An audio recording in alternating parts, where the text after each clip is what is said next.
If you want to control your spending and work towards your financial goals, you need a budget. A personal or household budget is basically a summary of your expenses and your income, typically over a monthly period. And I know you cringe when you hear the word budget, and it's often associated with being restrictive with your spending.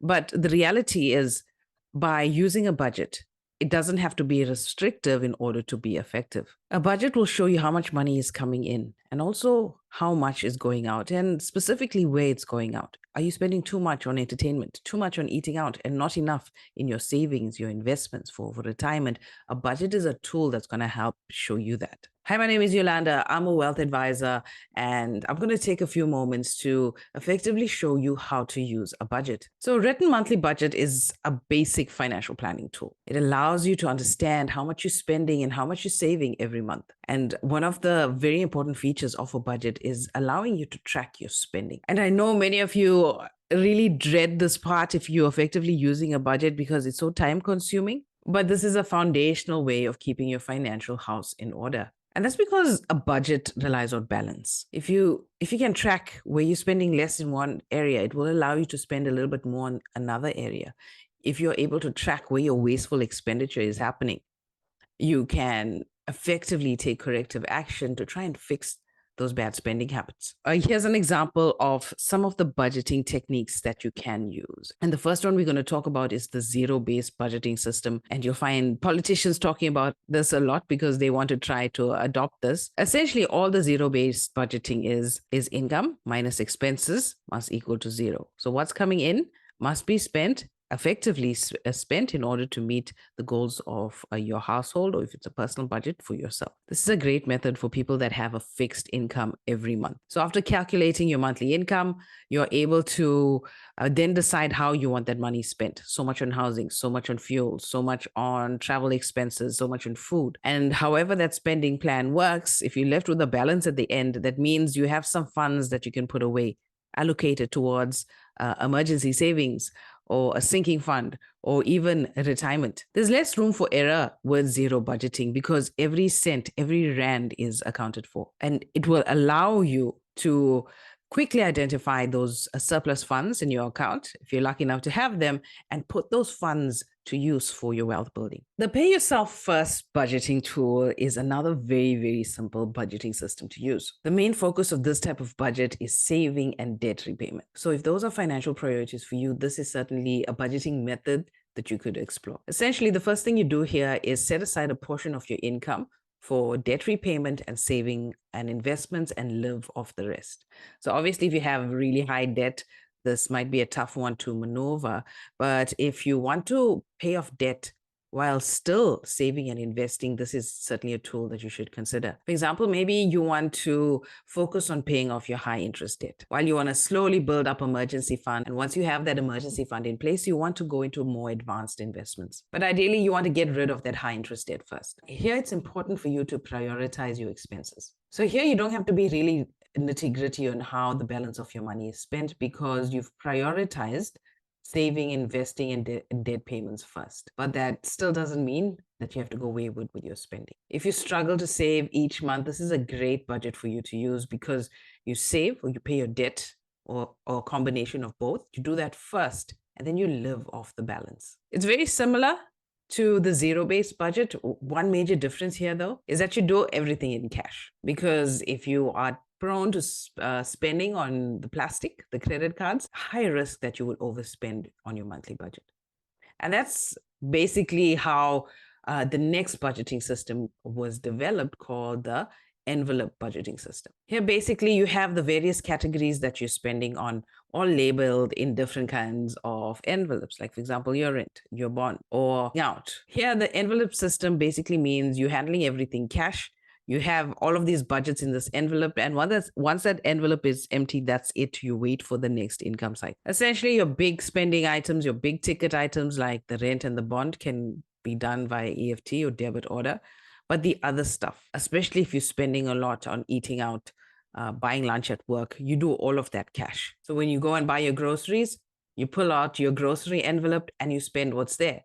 And obviously, if there's not much in there, you can't be buying much groceries. It takes that kind of discipline to get your finances in order. It will also help you realize and adjust your budget, especially when you first started. Have you under budgeted in one area, over budgeted in the another area? And when that happens, you just transfer from one envelope to the next, obviously keeping track of how things are going on paper. Now, in South Africa, I know it can be a little scary walking around with that much cash. Maybe you can use a debit card instead. Another budgeting model to use is the 50-30-20 budgeting model. It requires a little bit less work than the previous two that I suggested. But the idea here is to break up your major expenses. For example, 50% of your expenses will be your necessary expenses, your housing, your food, your transportation. 30% will go into discretionary savings. By discretionary savings, we mean optional savings. And 20% goes towards debt repayment. So this is a great option for people starting out because it gives you a little bit of structure, especially people just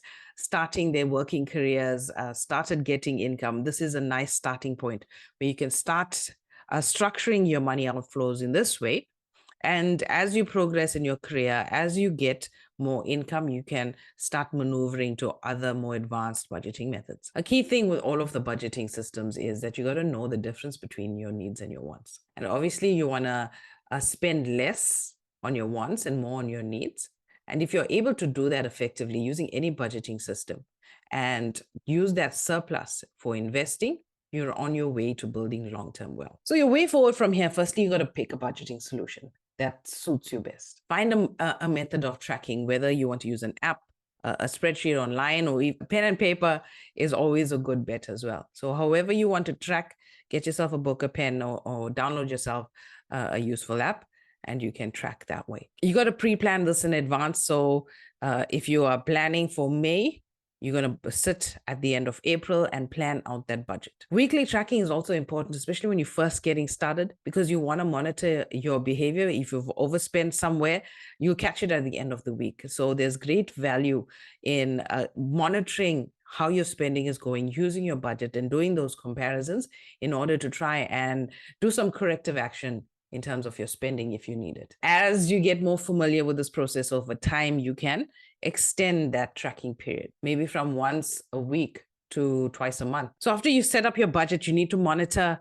You must continue to track your expenses in the various categories that are priorities for you. And doing that weekly monitoring is going to help you fine-tune your financial behavior, identify those problem areas, and try and fix that. At least now you know where you went wrong with your spending and you can take small actions. Doesn't have to be drastic action at once. If you're overspending on takeaway, maybe you eat out less. If you're eating out 3-4 times a week, reduce that 2 times a week.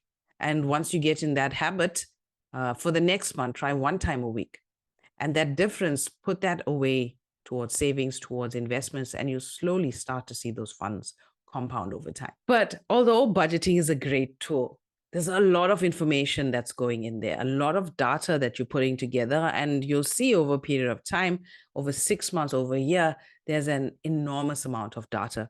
And there's a lot of useful information that we can take from that data. We need to convert that data into useful information by doing some kind of analysis. It's a rich source of information. And one of the outcomes that you can get from having a track record via your budget is various financial ratios that you can use to monitor yourself and for long-term wealth building as well. For example, a savings ratio. A savings ratio shows you how much of your money you're saving every month. There's no rules as to how much you should be saving every month. However, if you're completely new to saving, start with 10%. As you gain some momentum, increase it 15%, 20%. Obviously, the more of the salary that you can put away every month, the quicker you're going to accelerate your wealth building. So to calculate your savings ratio, you take all of your annual savings that you've saved, that total amount that you've saved, and divide it by your gross annual income. For example, let's say you earned 360,000 over the last year. You've saved 60,000 off that. So we take 60,000, we divide it by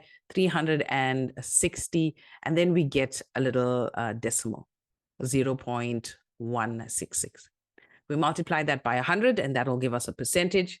That percentage is 16.6%, which is fairly decent. So although it's not a bad figure, But if you can constantly keep to this ratio of 16.6, your next goal would be to increase that to 20%. And you either increase that by increasing your savings rate or decreasing your salary, and nobody really wants to decrease their salary.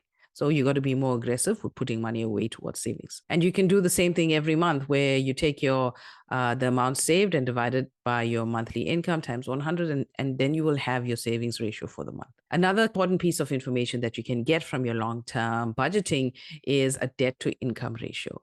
And if you're somebody that's looking for a line of credit, this is important to monitor, because this is what the banks are looking for as well. So essentially, when you look at your debt to income ratio, you're looking at the debt burden compared to your income. So to figure this out, you take your annual debt repayments, the total, and divide it over your annual gross income multiplied by 100. So typically when you are early in your career, in your mid-30s or below, your salaries are on the lower end. Maybe you're going to have to borrow to buy vehicles. You have to borrow higher amounts for purchasing a home, while still carrying a lot of loans, student loans, and all of that. So here, your debt to income ratio should not be excessive. This is the thing that you're trying to combat to get a line of credit. You always want to keep your debt to income ratio low. Obviously, you don't want to be taking on debt, but set yourself a goal. You don't want to be spending more than 30% of your income servicing debt. As you age, that debt to income ratio should come down, because technically you're earning more, you should be paying down more of that high-end expenses like a home or even a car, and not get yourself into consumer debt like credit cards, store cards, and such. Try to keep it as sweet and short as possible. And I hope you found value of this video. If you want to reach out to talk more about your finances and how you can get things in order, my website is www.financiallyfabulousfemales.com.